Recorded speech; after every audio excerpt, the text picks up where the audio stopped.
Bom, boa tarde, gente, a todas, a todos. Vamos dar início, então, à nossa sessão, palestra, debate com nossa convidada de hoje, Fernanda Beigel, professora titular da Universidade Nacional de Juan de Cuyo, em Mendoza, Argentina, e também pesquisadora do CONICET. Antes de apresentar propriamente a Fernanda, eu queria dizer que é um prazer enorme tê-la por aqui, recebê-la no IESP, por vários motivos, né? Motivos de índole institucional e intelectual também, né? Institucional, primeiro porque a Fernanda é a coordenadora do doutorado em Ciências Sociais dessa universidade, da Universidade de Juan de Cuyo, em Mendoza, né, um doutorado com o qual o IESP tem uma parceria, um convênio de cooperação internacional da CAPES, né, e estamos, agora o Christian acabou de voltar de Mendoza ontem, né, Christian? Dando aula lá, alguns alunos, estudantes de doutorado vieram já ao Rio de Janeiro participar também de atividades no IESP. Agora a Fernanda também está vindo no marco desse convênio, né, que é um convênio bem interessante de formação em pós-graduação entre o nosso programa e o programa Doutorado em Ciências Sociais, que a Fernanda coordena lá. Então, nesse sentido, é um grande prazer, né, que receber a Fernanda no seio desse programa de cooperação internacional. Por outro lado, também uma alegria em termos institucionais, porque estamos hoje inaugurando, né, o novo número da Dados, né, o número 3 do volume 57 desse ano, já é o terceiro número desse ano, e coincide com esse próprio debate que está sendo, claro, promovido pelo IESP de maneira geral, mas também promovido de maneira particular pela Dados, né? É um debate que nós temos discutido bastante nos últimos meses dentro do Conselho de Redação da revista, sobre a internacionalização da revista, né? Sobre como pensar esse processo de internacionalização de uma maneira crítica também, né? Mantendo a própria tradição do diálogo que a revista tem com outros pares, né, na região, na América Latina, também, sobretudo no espaço ibero-americano. E, nesse sentido, será o primeiro também de uma série de debates, né, fomentados, promovidos pela Dados, que continuarão no ano que vem e, sobretudo, em 2016, quando a revista vai fazer 50 anos, e nos 50 anos da revista vários atos, vários debates importantes para se pensar o Brasil, para se pensar a América Latina, para se pensar ciências sociais, serão realizados, mas também debates públicos que resgatem essa vocação pública da revista, né, de contribuir para o debate público sobre as próprias publicações científicas, né? Temos vivido um momento de transformação profunda do mundo editorial, das revistas científicas, né? E é nesse sentido que a presença da Fernanda aqui é importante, porque ela faz uma reflexão sobre publicações, mas não uma reflexão que parte da cienciometria, da bibliometria, né? Ela faz essa é a alegria, digamos, intelectual, né, não só institucional da presença dela, porque o debate da Fernanda conecta de maneira muito forte o tema das publicações, das redes editoriais, com o circuito, o espaço intelectual, né, o seio onde essas publicações, essa produção está sendo feita. E, nesse sentido, essa tem sido uma marca característica, né, das pesquisas, das publicações da Fernanda Beigel, essa tentativa de fazer uma análise, digamos, sociológica e histórico-estrutural das redes editoriais, muito vinculada ao debate latino-americano, né? Nesse sentido, me parece relevante simplesmente apresentar, para quem não conhece o trabalho dela, alguns desses elementos, né? Basicamente, ontem tivemos conversando bastante sobre isso, né? Mas acho que um elemento interessante é como, nos principais momentos de reflexão, né, sobre a América Latina ao longo do século XX, né, talvez em 3 grandes momentos de reflexão sobre a América Latina como região, do debate sociológico sobre a América Latina, a Fernanda se inseriu dentro desse debate, vinculando a discussão da sociologia latino-americana com o debate editorial também, com o debate das publicações, né? Já assim, nas primeiras pesquisas dela, né, já há alguns anos atrás, né, Fernanda, sobre Mariátegui, né, analisou de maneira específica, né, as redes editoriais de Mariátegui, o contexto intelectual, inclusive na sua vertente estética, cultural, nos anos 20 e 30, né, no Peru, mas também como isso tinha uma relação com o debate latino-americano daquele momento, com a construção de um circuito, né, de discussão latino-americana. Nos anos 60 também, quando a dependência emergia como um debate forte, teórico na América Latina, a Fernanda fez um trabalho, várias pesquisas muito interessantes também nesse sentido, por exemplo, na discussão da revista Féris e na análise do circuito, né, que ia se gerando pela cooperação internacional dos jesuítas na América Latina, como isso repercute na constituição de um campo acadêmico e de cooperação forte no Chile, principalmente, no momento que também estão se forjando as instituições, né, as principais instituições regionais de ciências sociais, por exemplo, a Flaxo, né, naquele momento, instituição essa sobre a qual também a Fernanda trabalhou e pesquisou de maneira muito interessante. E nos trabalhos delas mais recentes, em outro momento vital para a reconfiguração dessas interpretações sobre a América Latina como região, que é essa mudança de século, né, esse novo cenário que a região está vivendo hoje, a Fernanda tem se dedicado ao estudo do que ela vai falar hoje com maior propriedade, que é a dependência acadêmica, né? Dependência acadêmica, autonomia também acadêmica como contraparte a essa discussão, fundamentalmente nas últimas 2 décadas, né, um momento em que as ciências sociais na América Latina também vivem um momento de maior institucionalização, de transformação do papel, né, das próprias revistas, mas muitas vezes também perdendo aquele espaço intelectual ou não, isso a gente pode discutir depois, realmente regional, realmente latino-americano, que existia antes, talvez justamente pela sobreposição de circuitos, né, que existem hoje muito mais complexos. Então toda essa discussão sobre a produção, circulação de conhecimento na América Latina, sobre essa estruturação desigual, né, do sistema acadêmico mundial, sobre a existência ou não no circuito acadêmico, intelectual, latino-americano, são questões muito caras à Fernanda, que nos falará de tudo isso na palestra de hoje, titulada Dependência Acadêmica, Sistema de Publicações e Cultura Avaliativa, né?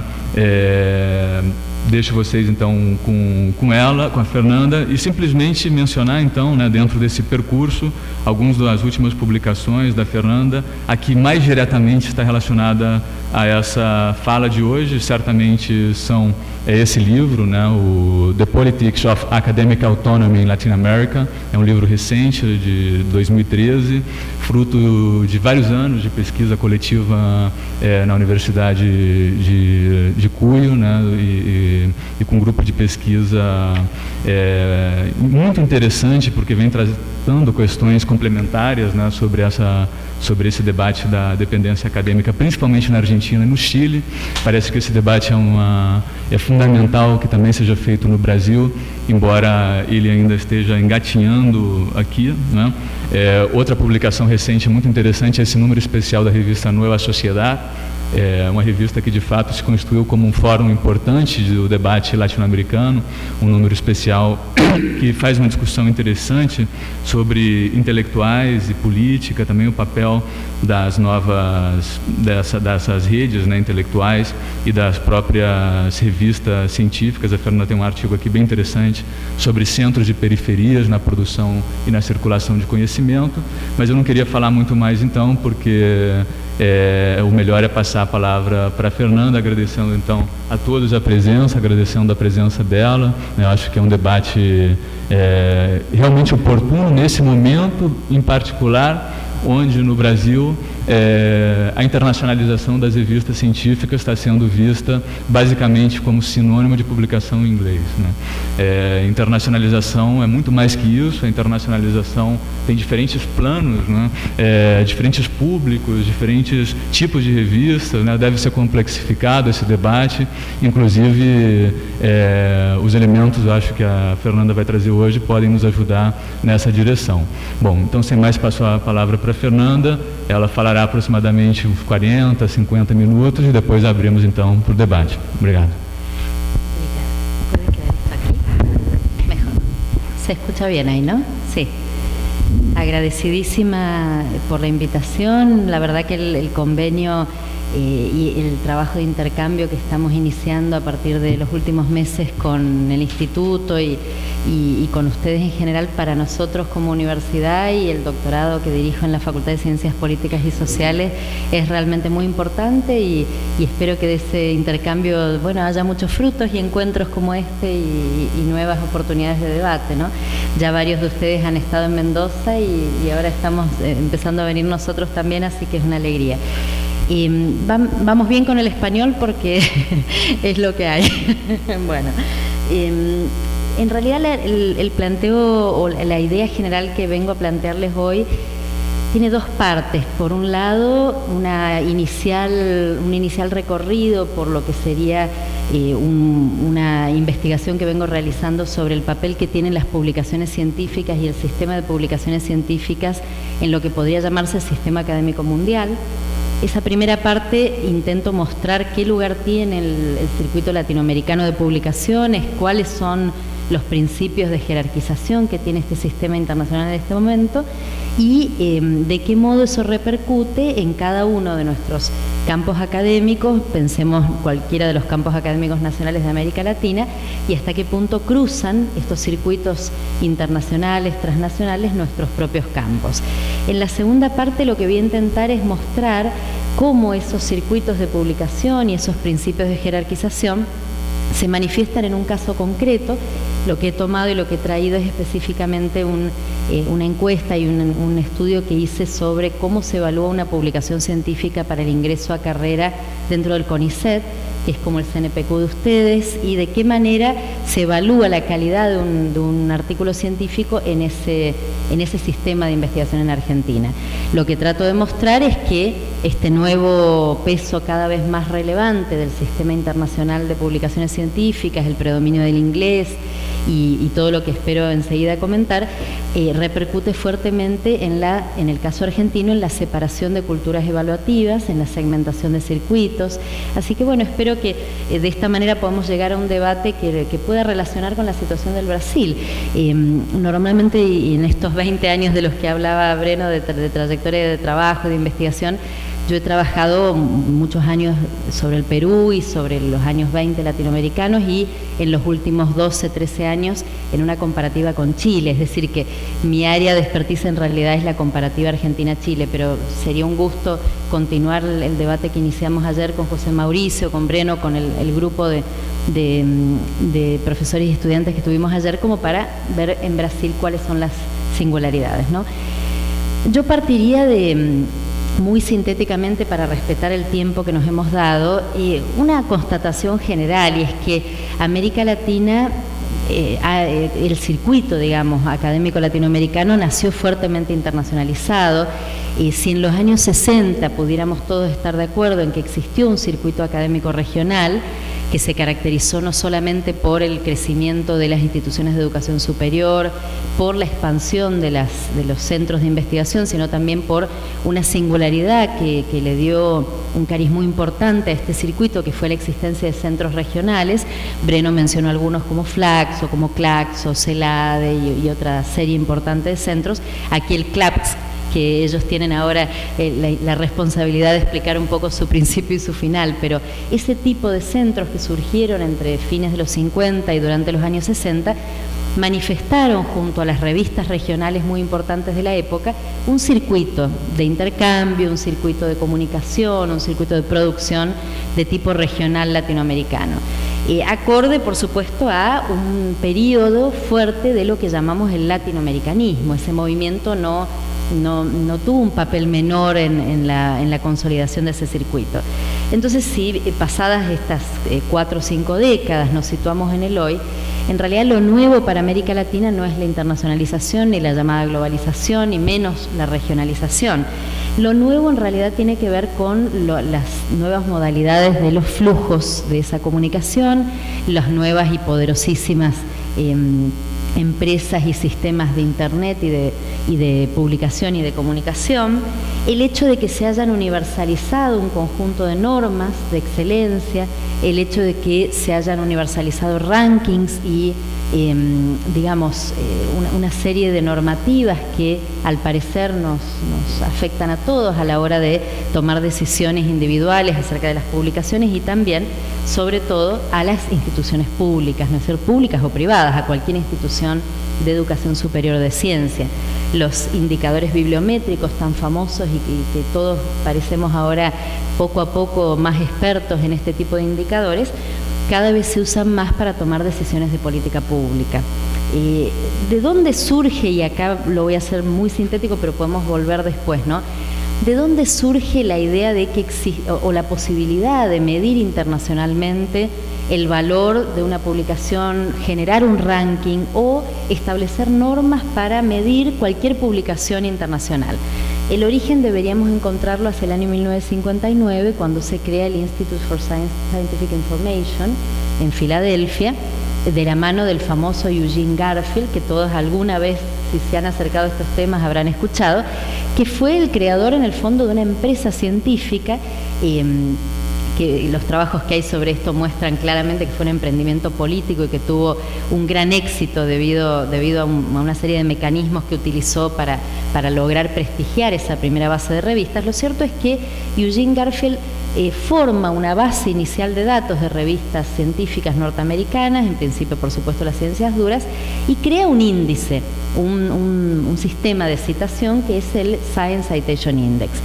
Y como les digo muy sintéticamente, y podemos volver, pero la creación de ese sistema y su extensión a otros tipos de índices de las humanidades, o al que en ciencias sociales es el Social Science Citation Index, generó una base de datos que fue la única que nos permitía hasta el año 2004 tener comparaciones de tipo internacional. Es decir, que hoy Thomson and Reuters o Web of Science ha sido la única base internacional, que comillas internacional por supuesto, pero la única base que se suponía permitía pensar en indicadores de tipo internacional.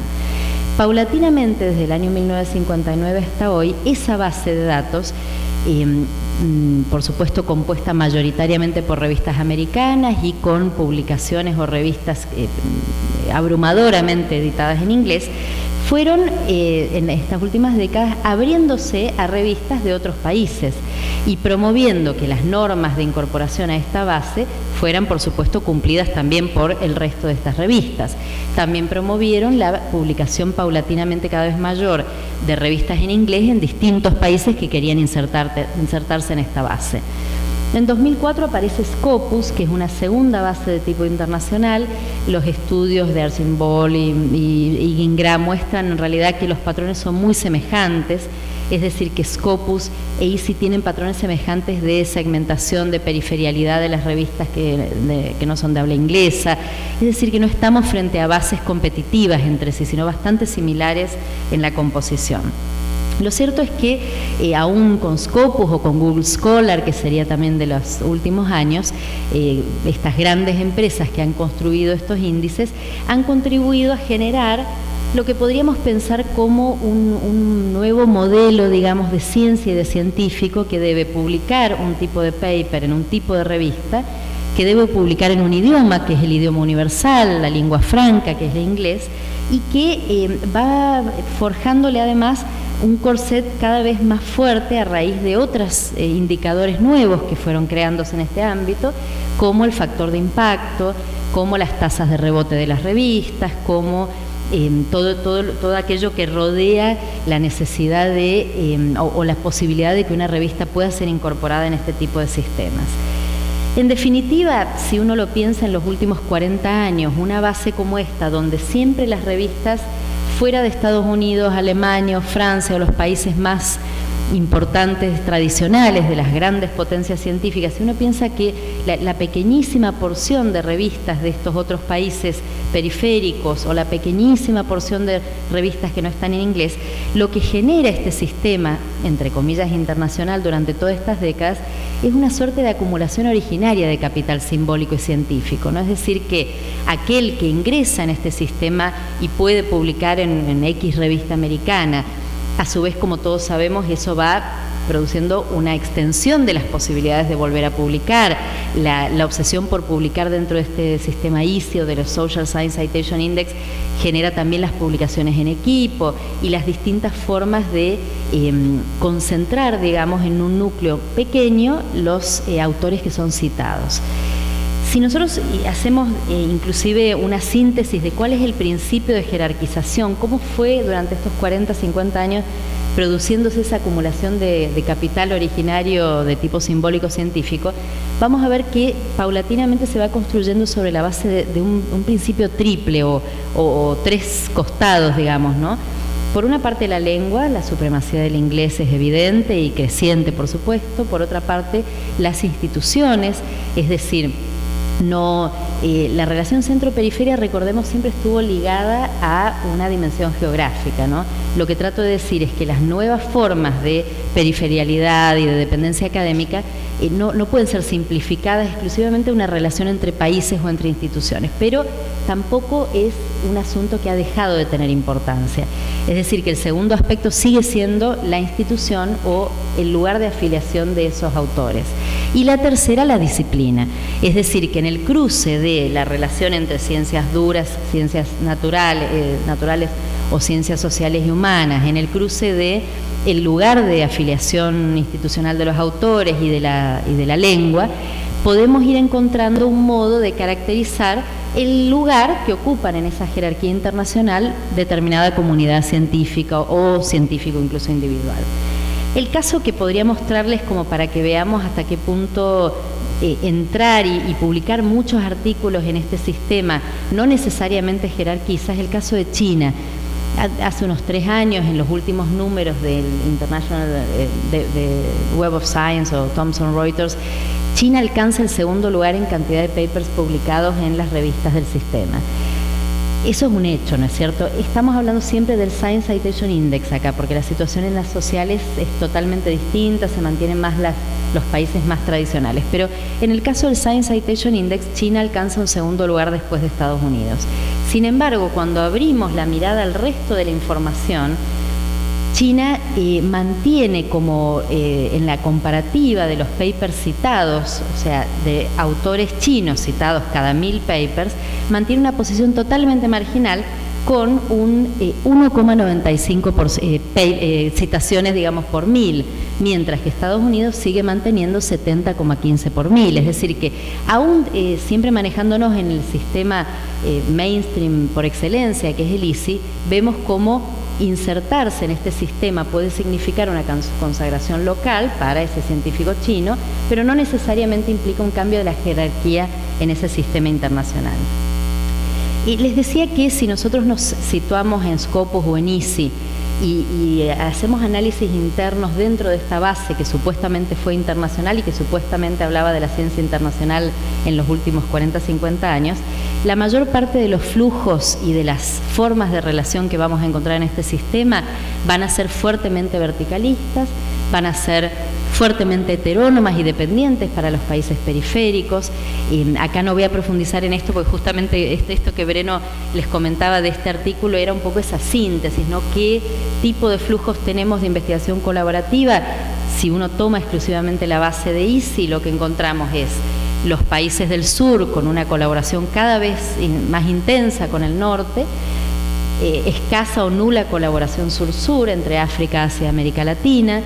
Si analizamos las citas internas, así como les decía, en relación con afiliación de cada uno de los autores, vamos a ver que América Latina, si hace 10 años citaba en sus papers un 15% de autores latinoamericanos, ahora cita 6% y cita más americanos. Es decir, esos flujos han sido ya analizados en el Informe Mundial de la UNESCO de Ciencias Sociales del año 2010. Ustedes pueden ver ahí que efectivamente cuando trabajamos con esta base, los flujos son verticalistas, hay una fuerte relación de dependencia, de lo que podemos llamar dependencia académica. Sin embargo, lo que yo les vengo a plantear y el eje de la concepción epistemológica, teórica en la que yo trabajo, tiene que ver con una concepción de la dependencia que no se limita a una visión economicista, a una relación import-export, y por el contrario, frente a concepciones de la dependencia académica que la ligan con una idea de colonialismo académico o de un verticalismo absoluto, en realidad lo que yo observo es que hay una relación permanente entre autonomía y heteronomía, entre autonomía y dependencia, que en realidad conviven la dependencia y la autonomía. Si nosotros hoy nos situamos en estos campos completamente absorbidos por la dinámica mainstream, por ejemplo en Estados Unidos mismos, ¿hasta qué punto ellos no son también dependientes de este tipo, mucho más dependientes que nosotros de este tipo de normas y de estas jerarquizaciones? ¿Hasta qué punto trabajar sobre una base como ISI puede permitir hacer observaciones o sacar conclusiones de la periferia?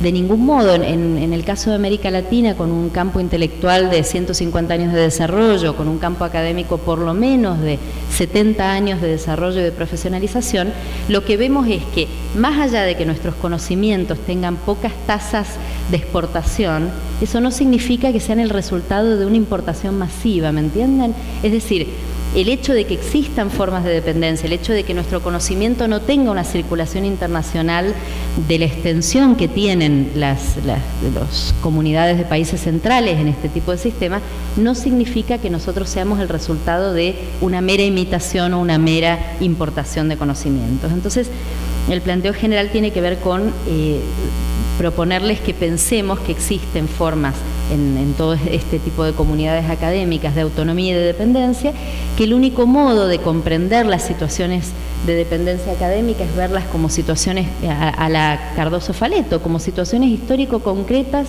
de dependencia académica, que son observables y que son observables empíricamente, exclusivamente, ¿no?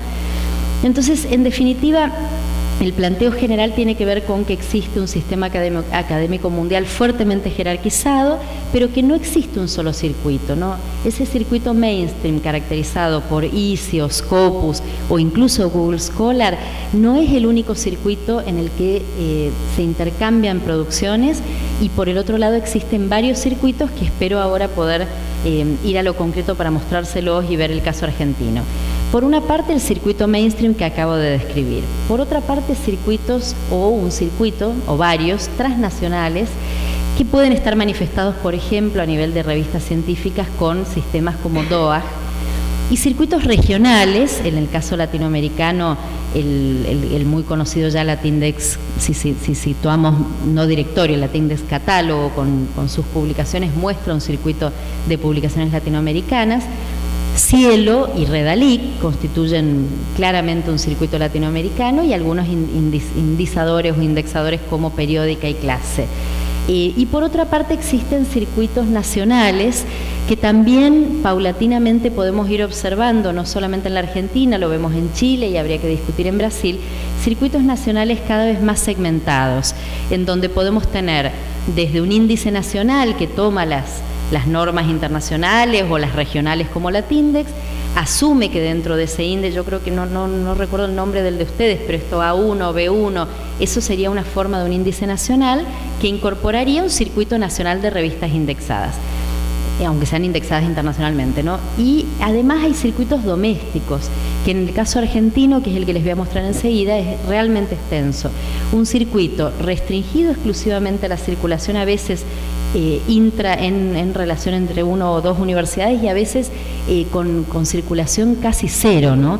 Me refiero a estas revistas universitarias que tienen todavía publicación en papel, que no están indexadas, que mayoritariamente están editadas en papel y que en Argentina son un número importante.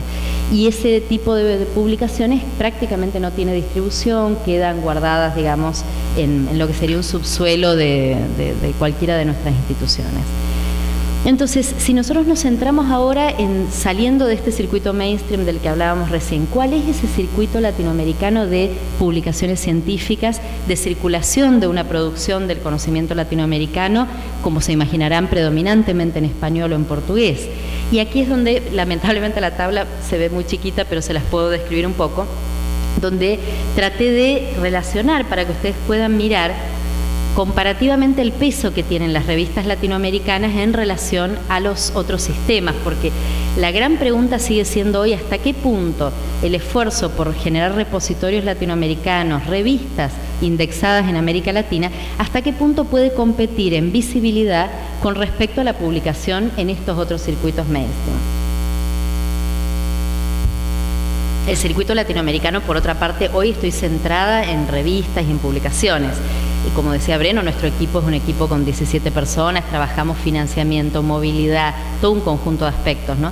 Pero si nos centramos estrictamente en las publicaciones, lo que vamos a encontrar es, del total de repositorios que yo he incluido para hacer la comparación exclusivamente, en donde encontramos Web of Science, Scopus, otros más pequeños americanos como Happy, UCLA, EBSCO, JSTOR, Google Scholar, DOAS, Dialnet, acá las latinoamericanas, ¿no? Cielo, Latindex, Redalyc. Si ustedes comparan, ello es el African Journals Online, ¿no?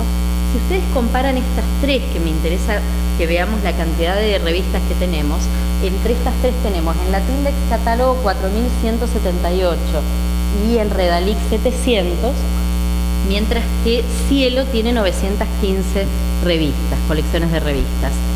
El número de revistas latinoamericanas de Web of Science es 316. No sé si alcanzan a ver de ahí los números, ¿no? Por el otro lado, en Scopus 586. Se dan cuenta que el número no cambia demasiado porque, en definitiva, en relación con la base total, Scopus o ICI es prácticamente lo mismo. O sea, en número de revistas es evidente que este circuito latinoamericano tiene un número mucho mayor de revistas en los repositorios regionales, ¿no? Sí, ¿se les ocurre una forma de agrandarlo? Ah, sí, yo intenté y se corta, pero se puede ver más grande, sí. Sí, son muchos números y no tenía un modo de hacerlos más grandes. Claro, y ahí se puede aumentar a lo mejor a 200, no sé.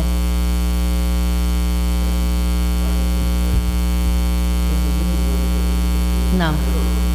Mejora un poco. Sí, algo se ve, ¿no? Perfecto. Gracias, Breno. Entonces, como ven, a nivel de colecciones de revistas, de número de revistas, no hay duda que el circuito latinoamericano y nuestros repositorios Cielo, Latindex, Redalyc suman entre las 915 más 4.178 más 700, comparativamente con ICE o con Scopus, que tienen 316 o 586, realmente es muchísimo mayor en número. Eso no significa, sin embargo, y acá si querés habría que bajar, sí. Un detallito que no es tan importante, pero en el número de revistas también hay que considerar que nuestro circuito latinoamericano está predominantemente compuesto por revistas de ciencias sociales y humanidades. Esa es una realidad. La única base, digamos, más heterogénea en composición es Cielo, que tiene siempre, desde su origen, tuvo más colecciones de ciencias naturales y ciencias físicas y ciencias exactas. Ahora, la pregunta por la visibilidad, les decía, ¿no? Y acá empezamos a ver cómo funciona ese triple principio, la relación entre la disciplina, la institución o de afiliación del autor y la lengua, ¿no? Si nosotros vamos a esta tabla 2, que es la relación entre los papers de los autores con afiliación en América Latina por índice en las ciencias naturales y aplicadas, fíjense que la cantidad de papers que aparecen publicados en Cielo, que es la que más tiene, yo tomé esta porque es la que más tiene este tipo de disciplinas, es 156.000 y pico de artículos, mientras que Scopus tiene 474.000 y Science Citation Index 411.000, lo cual muestra muchas cosas. Primero, que en este tipo de ciencias físico-naturales los autores siguen predominantemente apuntando a este tipo de revistas. Por otra parte, lo van a ver enseguida para el caso argentino, realmente las revistas nacionales y las que tenemos en América Latina en general son predominantemente en español o portugués de ciencias sociales y humanidades. Entonces, estas disciplinas no apuntan a generar revistas nacionales y menos en idiomas que no sea el inglés. Y si bajamos un poquito a la siguiente, la situación cambia para las ciencias sociales y humanidades. en, no sé si se fue, esto debe ser, claro. Acá introduje el caso africano solamente para ver un poco en la comparación, ¿no? Pero si nosotros vemos en América Latina, en Cielo tenemos 31.809 artículos publicados por autores de afiliación latinoamericana, en Scopus 24.000, que es un número importante, pero en relación con la base tampoco es tanto más que el de Social Science Citation Index, y 3.790 en Social Science Citation Index. O sea que se nota con toda claridad también cómo dentro de las ciencias sociales y humanidades hay mucha menor inserción en este sistema internacional de lo que hay en las otras disciplinas. Para el caso de África la situación es bastante parecida. En esta de African Journals Online tenemos 20.000 y pico, en Scopus 9.800 y en Social Science Citation Index 3.728. Como ven, incluso un número muy parecido al de América Latina al de África. Y ahora si querés que avancemos un poquito más, eso muestra entonces que a nivel de las ciencias sociales y humanidades existe realmente una visibilidad mayor de las ciencias sociales en los repositorios latinoamericanos, pero una visibilidad mucho menor de las ciencias naturales que siguen apostando predominantemente al circuito mainstream. Entonces, les decía que me gustaría avanzar un poquito ahora sí, con un caso más concreto como para... hay mucho más para ver, pero bueno, si quieren en el debate o preguntas ampliamos, ¿no? Pero para ir a ver esto en un caso concreto, ¿cómo repercuten estas jerarquías de este sistema internacional en un caso específico? ¿Qué niveles de heteronomía, de autonomía tenemos? ¿Cómo se manifiesta en el caso argentino? Por una parte, el punto de partida de la descripción es un sistema científico que en los últimos 10 u 11 años ha tenido una expansión muy fuerte. Si ustedes piensan en términos de una relación de dependencia a la económica, uno debería pensar que un sistema científico que se expande materialmente, que tiene cada vez más recursos humanos y materiales, que crece enormemente en la cantidad de investigadores, que crece enormemente en recursos institucionales y financieros, debería disminuir la dependencia y la heteronomía de ese país, ¿no es cierto? Es en general una relación básica, ¿no es cierto?, de una concepción general de la dependencia económica. Sin embargo, lo que observamos en el caso argentino, y me adelanto un poco a la conclusión, es que la expansión de todo esto que llamamos research capacities, que ha sido geométrica en los últimos 10-12 años, no necesariamente ha implicado el aumento de los grados de autonomía, ha implicado un fortalecimiento de una heterogeneidad estructural del sistema, que es un rasgo típico de la dependencia en términos de tradición dependentista y de la dependencia académica, y en la separación en culturas evaluativas diversas, ¿no? Es lo que voy a tratar de mostrar un poco ahora. En esta síntesis lo que trato de mostrar es cuáles son los rasgos de esta heterogeneidad estructural, qué es aquello que ha crecido y se ha expandido y qué resultados ha tenido en términos de circuitos de producción y de publicación. Por una parte, como marco general, ¿se escucha? Porque yo ya me alejé de este... ¿No hace falta? Ah, es necesario. Sí. Entonces, ahora sí. Entonces, les decía como caracterización general, el sistema científico argentino es un sistema predominantemente público, el 71% de todas las actividades científicas y tecnológicas están en manos de instituciones estatales. Digo para que sería interesante para ir pensando, ¿no?, en términos de Brasil, cuál es la relación, ¿no? Tenemos 47 universidades nacionales autónomas y 49, ahora 50 universidades privadas, digamos, de la última que ha sido creada en estos últimos meses. Sin embargo, la matrícula universitaria, o sea, la cantidad de inscriptos sigue siendo mucho mayor en las universidades públicas a nivel general de números globales. Por el otro lado, tenemos muy pocos institutos privados de investigación. Las agencias, digamos, de investigación científica pública tienen una relevancia fundamental incluso a nivel de cantidad de investigadores. Una, y la más importante, es el CONICET, el Consejo Nacional de Investigaciones Científicas, que hoy reúne 7.900 investigadores. Aprovecho para contarles que, estimo que es diferente de aquí, el investigador de CONICET es una carrera de investigación, uno adquiere o postula para un cargo de investigación que no tiene obligaciones docentes, de hecho no hay ninguna obligación de dar clase en la universidad, y del total de 7.900 investigadores del CONICET en Argentina, hay 2.500 que no tienen ningún cargo en la universidad. No necesariamente porque no quieran, a veces por la propia dificultad que tiene la universidad para incorporar a los investigadores de CONICET, ¿no? Por un montón de circunstancias que se podrían discutir.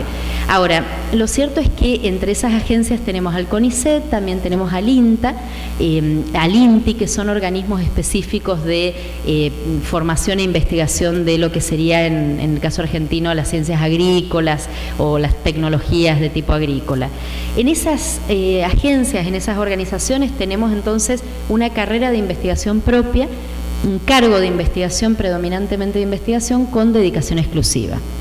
Ahora, otro aspecto, bueno, de síntesis general es el crecimiento enorme de todas las capacidades de investigación, presupuesto universitario, cargos full time en las universidades, cargos de investigador de CONICET. Piensen que entre 2005 y 2013 se duplicó el número de investigadores en el país, o sea, pasó de 3.500 y pico a 7.900 que tenemos en este momento, o sea que realmente ha habido una expansión muy importante de los investigadores. Gracias. Ahora si bajamos un poquito entonces, lo que ocurre y el rasgo principal de esta heterogeneidad estructural que estoy tratando de mostrar es que se ha producido una tensión entre el sistema universitario y el CONICET. El crecimiento y la expansión impresionante del CONICET en estos años, porque no es solo a nivel de investigadores, de subsidios, de creación de institutos, se ha manifestado en varios aspectos que refuerzan esta escisión entre estas dos instituciones. Por una parte, buena parte de los investigadores del CONICET tienen lugar de trabajo fuera de las universidades. Se crearon 13 centros científicos tecnológicos autónomos, separados dentro del CONICET. En esos centros es donde una gran parte de los investigadores nuevos, de toda esta nueva masa que ingresaron, tienen lugar de trabajo. Esa característica es interesante mencionar que es propia de todas las áreas científicas, pero no de las sociales. En el caso de las ciencias sociales, de 1.700 investigadores, hay 423 que están con lugar de trabajo en la Universidad de Buenos Aires. Entonces, claro, las sociales no muestran la misma relación, pero a su vez se manifiesta una concentración enorme en una única universidad, que es la Universidad de Buenos Aires. O sea que las sociales no tienen este predominio de lugares de trabajo del CONICET fuera de las universidades, pero sí una concentración impresionante en una sola institución, que es, como mucho de lo que pasa en Argentina, una desigualdad intranacional extendida y a lo largo del tiempo, ¿no? Ahora, esa separación que les decía también se manifiesta en las culturas evaluativas, mientras que dentro del CONICET, para ingresar, para promocionar, que es lo que voy a mostrar enseguida en lo que es el ingreso a carrera de CONICET, cómo se evalúan los artículos científicos, es necesario y condición sine qua non publicar internacionalmente. Uno no puede ingresar al CONICET ni promocionar en una carrera que tiene 5 puestos, digamos, de jerarquía sin publicaciones internacionales, mientras que las universidades tienen un sistema autónomo. Ustedes quizás lo conocen, pero les recuerdo que cada universidad tiene una autonomía institucional bastante fuerte y defendida con uñas y dientes en los últimos 100 años en Argentina. Por lo tanto, cada universidad tiene una reglamentación propia, y en esa reglamentación propia, con diferencias, pero mayoritariamente, las universidades del interior preservan como rasgo principal la trayectoria docente. Es decir, que para ingresar y promocionar y alcanzar un profesor titular en la universidad, no necesariamente hay que tener una trayectoria de investigación científica con publicaciones internacionales, ¿sí? Bueno, y por el otro lado, en CONICET les decía es exactamente lo opuesto. Ese ruido lo hice yo. Lo opuesto. A nivel de las universidades también esto se refuerza, esta diversidad, porque hay una única organización nacional que es la que acredita a las universidades. Estimo que aquí también, porque solo escapes, ¿no? No existen las privadas aquí como en Chile, hay una única pública. En Argentina es la CONEAU, la Comisión Nacional de Acreditación y Evaluación Universitaria, pero esta comisión no exige de ninguna manera publicaciones científicas, ni las evalúa al momento de acreditar las carreras de grado o de posgrado. O sea que piensen que, y sé que en Brasil es muy distinto el panorama, ¿no? Piensen que hay una resistencia muy fuerte dentro del sistema universitario, y que eso se ha manifestado, por ejemplo, en las regulaciones para ingreso a través de concurso, en las formas de acreditar las carreras, que hoy la CONEAU no puede exigir ni factores de impacto, ni un mínimo de publicaciones ISI, comparado con Chile, por ejemplo, como les comentaba ayer en esta entrevista que tuvimos. En Chile hoy un profesor de la universidad recibe $1.000.000 como apoyo por cada publicación ISI que publica. Es decir, que hay una diferencia muy grande. En Argentina, en el sistema universitario, eso no podría ser pensado en este momento. Sin embargo, en el CONICET va creciendo una tendencia heterónoma cada vez más fuerte. Y eso es lo que vamos a profundizar a partir de ahora. Si querés bajar ahora un poquitito más. ¿Qué resulta de esta decisión CONICET Universidad? Una creciente aislamiento del ambiente de la investigación del investigador de CONICET, un creciente aislamiento respecto de la universidad, y por el otro lado una creciente escisión o separación entre investigación y docencia. Por el otro lado, ¿qué otro aspecto habría que decir ahí? Si seguimos con otra característica de esta heterogeneidad estructural, está la relación entre la distribución de esas capacidades de investigación a nivel nacional. Entonces tenemos una distribución intranacional fuertemente asimétrica. Esto no es nada nuevo, es una cosa que prácticamente se constituye desde la construcción del sistema universitario hace más de un siglo. Tenemos el 60% del total de los investigadores de CONICET concentrados en Buenos Aires y en la ciudad de Buenos Aires. Hay una distribución también desigual por disciplina, y la Universidad de Buenos Aires concentra el 25% del total de los investigadores del CONICET.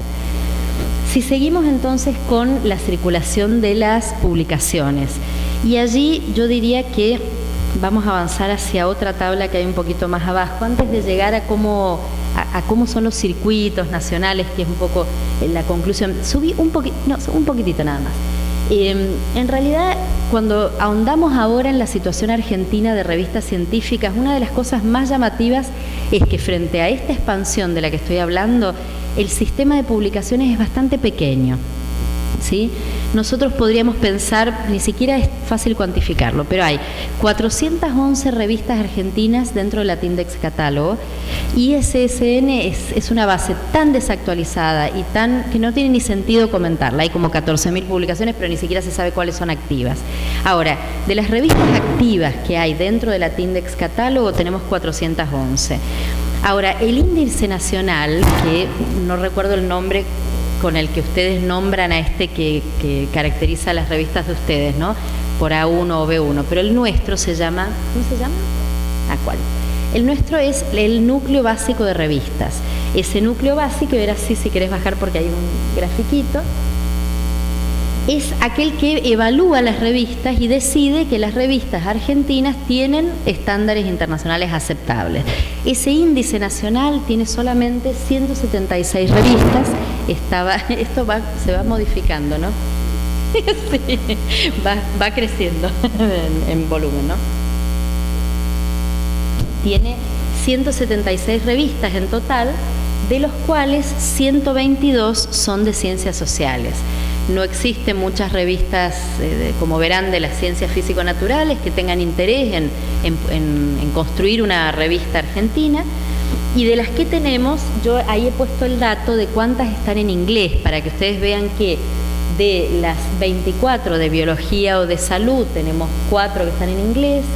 De las 9 que tenemos de ciencias agrarias e ingeniería, tenemos 2 en inglés.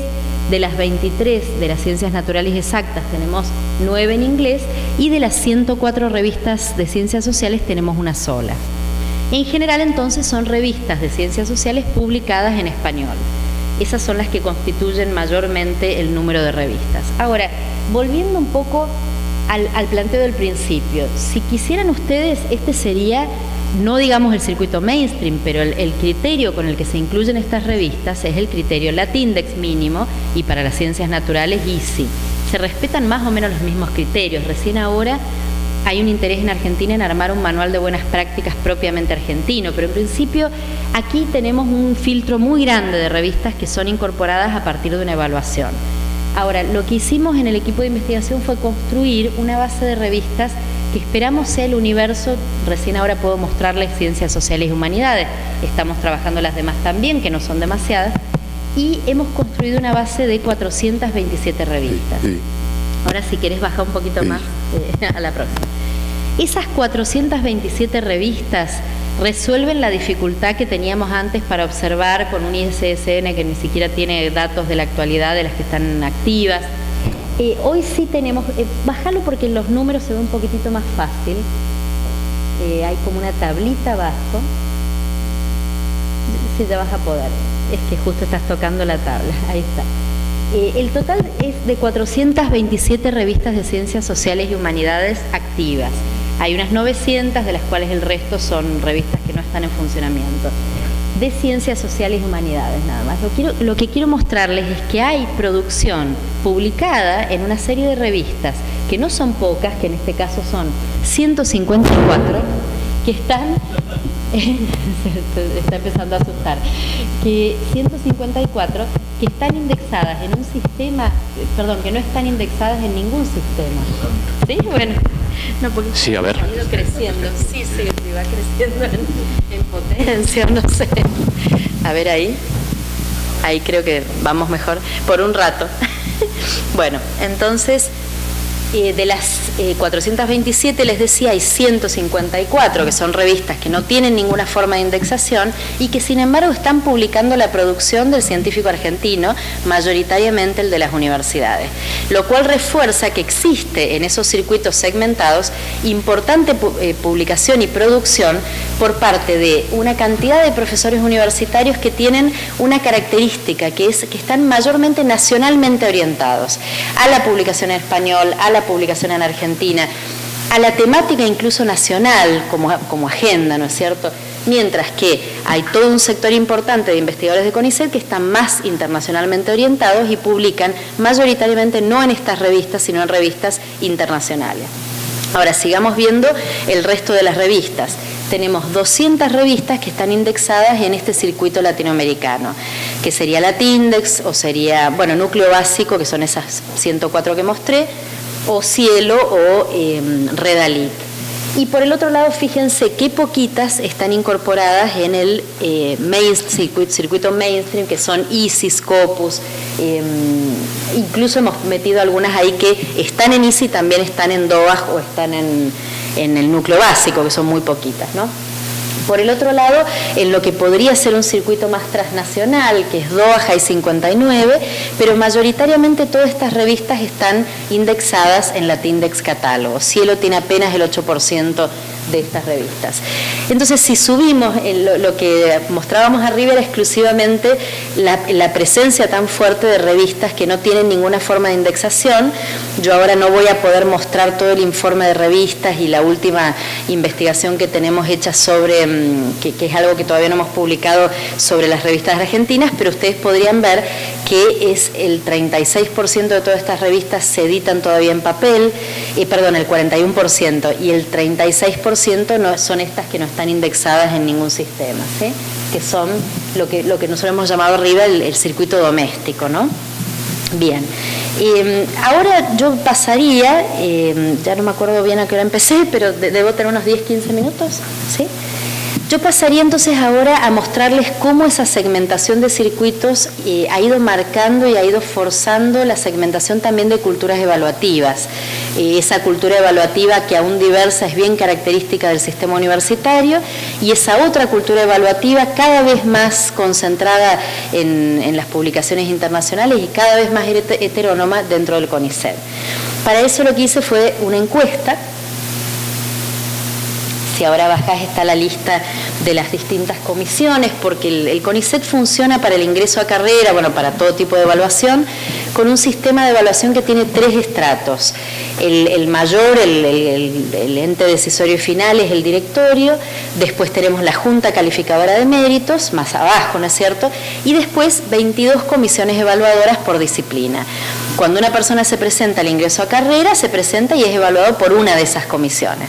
Lo que yo hice fue entrevistar a cada uno de los coordinadores de esas comisiones, que acá están en esta lista. Justo agarré la que no está traducida porque la que tengo acá es en español, pero bueno, ustedes disculpen, pero justo he puesto esta que es el artículo publicado en Current Sociology. Estas son el listado de comisiones que forman parte del estudio. Lo que muestra el estudio, esta encuesta, es que cuando uno le pregunta Primero, constatación, ¿cuántos artículos hacen falta para ingresar a carrera? Era la primera pregunta, ¿no?, a todos estos coordinadores. Y todos responden aproximadamente lo mismo, 5 papers en publicaciones internacionales. Esa es la primera respuesta. Lo que pasa es que cuando uno va evaluando ya, va examinando año tras año cómo se produce el ingreso, lo que va observando que ese mínimo lo único que permite es que las comisiones armen como un gran grupo de candidatos evaluables, digamos. Ahora, el crecimiento de la cantidad de publicaciones hace que ese piso suba anualmente. Entonces, cuando uno va concretamente a ver quiénes entraron, los que tienen 5 papers no entran. O sea que, aunque ellos observen como un mínimo las 5 publicaciones y sea lo que permite que ese candidato sea evaluable, en realidad ese mínimo sube bastante según la disciplina. Cuando quisimos preguntar con qué criterio se evalúa la calidad, ofrecimos al entrevistado 6 criterios posibles.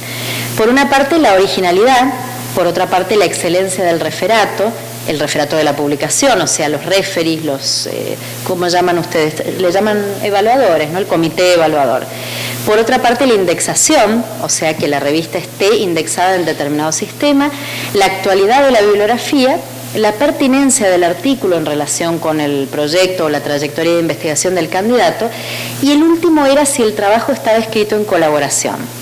A medida que fuimos haciendo las encuestas, esto fue mostrando que en las disciplinas de las ciencias naturales y aplicadas, ese último criterio debió ser modificado, porque lo que yo inicialmente había considerado como colaboración internacional se convirtió en la posición del autor. Dado que en todas estas disciplinas todos los artículos son publicados en colaboración, la pregunta que jerarquiza o no a ese candidato es en qué posición está. Según las disciplinas, a veces el primero es el más importante o es el director del proyecto y el último es el ejecutor, depende, ¿no es cierto?, de la disciplina. Esos eran los criterios. Y si bajás ahora al primer resultado, lo primero que vemos es que lo que hice yo fue invertir la matriz de manera tal que, porque como ellos ordenaban del 1 al 6, para que sea visiblemente más fácil, invertí los números, ¿no es cierto? O sea que lo que ustedes van a ver es lo que ellos más valoraron primero. Lo que más valoraron primero era esa excelencia del referato, después la indexación, después la pertinencia y en cuarto lugar y recién la originalidad. Como vamos a ver en el resto de este estudio, prácticamente llegamos a la conclusión que hay pocas comisiones que leen los trabajos. Envían los trabajos, la evaluación de pares, a 2 pares en general, que son los que tienen que leer y que tienen que dictaminar, pero generalmente las puntuaciones se establecen en función de la indexación, eso en la mayor parte de las comisiones. Entonces, en términos de resultados generales, vimos que había en algunas disciplinas en especial, no solamente porque esto es el promedio general, ¿no?, pero en algunas disciplinas se podía observar, por ejemplo, en 4 disciplinas, que el primero de los elementos era la posición del autor, y el siguiente no era la indexación, era el factor de impacto de la revista. O sea, fíjense cómo se va jerarquizando aún más. Este es el caso de la bioquímica, la biología molecular, las ciencias médicas, el desarrollo tecnológico y social, ingeniería civil, mecánica, eléctrica y afines. Después teníamos 6 comisiones, 6 áreas disciplinares que eligieron la indexación en primer lugar. Y sorprendentemente las ciencias sociales, había 4 disciplinas o comisiones de ciencias sociales en este caso, ¿no? Una de las primeras cosas fue ver qué elegían, porque después van a ver que también trabajo cuáles son los sistemas de indexación. Y claro, las ciencias sociales y humanidades vienen peleando dentro del CONICET para que los sistemas regionales como Latindex, como Cielo, como Redalic, sean considerados igual que ICI. Entonces, frente a esa pelea, ellos están sosteniendo que la indexación es lo que determina la calidad, pero no la indexación en circuitos mainstream, sino regionales. Después tenemos 4 disciplinas que colocan en primer lugar el referato: las ciencias agrarias, la ingeniería industrial y biotecnología, el derecho y las ciencias políticas y la astronomía. Y finalmente, únicamente 4 disciplinas que pusieron en primer lugar la pertinencia y en segundo lugar la originalidad, que son la filosofía, la física y la química, y me falta uno, y la lingüística y la semiótica. Ahora vamos a ver el siguiente, que es cuál es la jerarquía que estos evaluadores, con qué jerarquía consideran a los sistemas de indexación. Y acá veremos, por una parte, que tenemos un 67% de todas estas disciplinas que consideran o le dan mayor puntaje a ICI y a Scopus. El 17% de ellos únicamente consideran ICI y Scopus. Aquellos que consideran a ICI y Scopus como idénticos en calidad o en valorización con respecto a los índices latinoamericanos es el 20% y, como se imaginarán, predominantemente las ciencias sociales. Y únicamente un 6%, pero que es mínima representación en cantidad de disciplinas, que respondió la indexación no es considerada. Pero bueno, es el caso de la lingüística y la semiótica, esa comisión en particular. Por el otro lado, eso ya estaría entonces en la síntesis. Y creería que ese es el último, ¿no es cierto? Sí, para mi ordenador. Entonces, yo quería profundizar un poquito ahora qué pasó con las ciencias sociales, por qué eligen la indexación como primer criterio, cómo ha ocurrido esto dentro del CONICET, que la indexación se convierta prácticamente en el identificador de la calidad.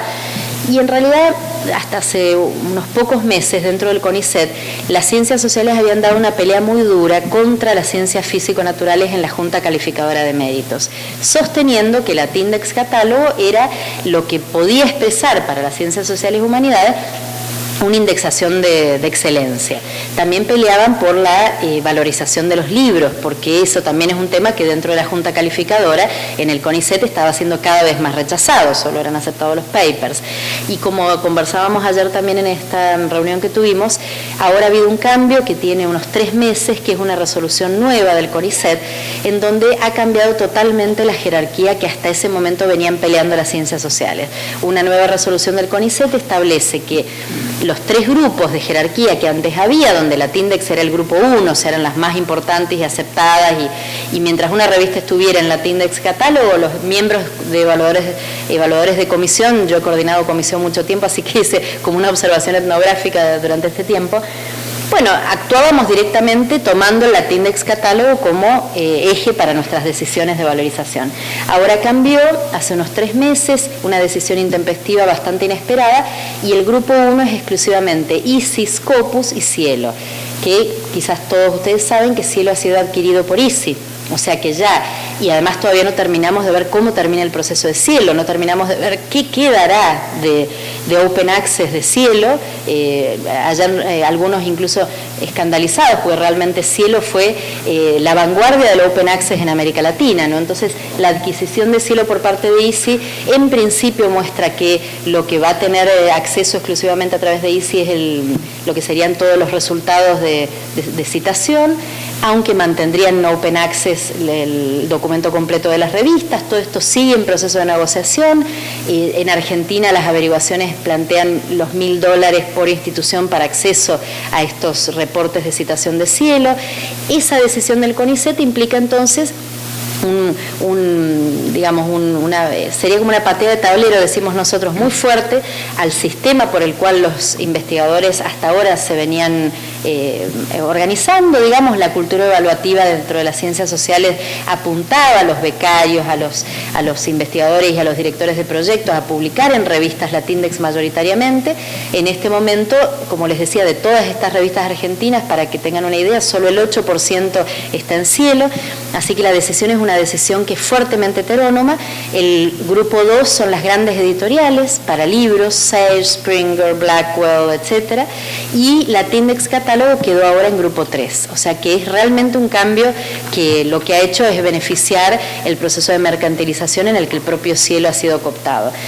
Parte incluso de las conclusiones generales del trabajo, de toda la introducción que les hice, tiene que ver con esto, ¿no? El Open Access es y ha sido en los últimos 10 años un espacio fuertemente alternativo, donde podemos realmente luchar para transformar muchas de estas tendencias en las que estamos, y sin embargo hay también tendencias de cooptación del Open Access y de mercantilización, no solamente el caso de Cielo, sino también el sistema por el cual ahora las publicaciones son en Open Access de las grandes empresas, pero ahora le cobran al autor. No sé si en Brasil eso ha avanzado, pero en África, por ejemplo, es impresionante. Hay un artículo muy importante en el dossier último que sacamos de Current Sociology, de un africano nigeriano, que muestra la transformación de estas revistas, por las cuales ahora las revistas, que hay muchas de ellas, no cobran al autor, o el caso africano por el cual aparecen cada vez más revistas que son revistas pagas, ¿no? Donde el autor es el que termina aportando, digamos, a que la revista sea un negocio económico. Como conclusiones generales, por una parte, la encuesta en el caso de la Argentina y de las evaluaciones de CONICET muestra cómo la calidad, la llamada excelencia, ambiguamente mezclada con calidad de excelencia, ha terminado recayendo en la confianza en la excelencia, la confianza ciega en la excelencia de estos sistemas de indexación.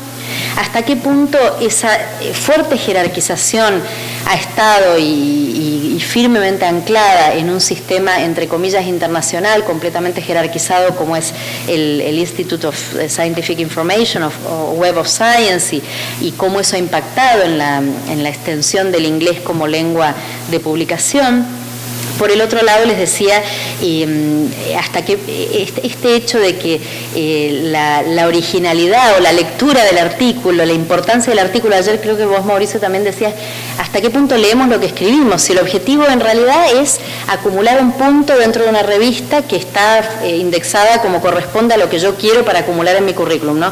Además de la falta de lectura entre nosotros mismos, también cómo este reemplazo de la originalidad o la calidad por la indexación, de alguna manera socava la distinción que para Bourdieu era bastante clara entre lo que era el capital científico temporal y el capital propiamente científico, ¿no? Porque en este sistema de indexación internacional o en este circuito mainstream, en realidad se cumple más que nunca toda esta idea general de Merton de la fama, cómo la fama va construyendo fama, ¿no es cierto? Porque si uno además está obligado a citar a determinados autores para que el artículo sea aceptado, si existen lo que ahora llaman los research fronts, que son grandes temas de agenda, que son los que me permitirán a mí entonces publicar en ISI, yo me voy a ir orientando hacia esa agenda, hasta qué punto entonces todo este sistema va también encorsetando nuestras agendas si nos dejamos, por supuesto, llevar por esa corriente exclusivamente. Yo creo que las formas de periferialidad han cambiado mucho y necesitamos estudiarlas. El caso argentino muestra cómo existen formas de autonomía, existe una producción local propia y fuerte que nosotros tenemos que lograr hacer circular. Les dejo también planteado que existe un gran desafío en las políticas de traducción, porque tampoco la solución sería fortalecer un circuito latinoamericano en español y en portugués y dejar de pensar en la discusión internacional de la ciencia o dejar de pensar en la necesaria relación con otros investigadores y científicos del sur. Me refiero a cómo nos comunicaríamos con África o cómo nos comunicaríamos con Asia, ¿no es cierto?, si solo publicamos en español o en portugués. Pero creo que efectivamente la autonomía y la heteronomía existen en nuestros campos científicos. A estas alturas esas tendencias son observables y que el desafío es estudiarlos empíricamente, ¿no?, para discutirlos y avanzar hacia otra dirección. Ahí dejo. Muchas gracias.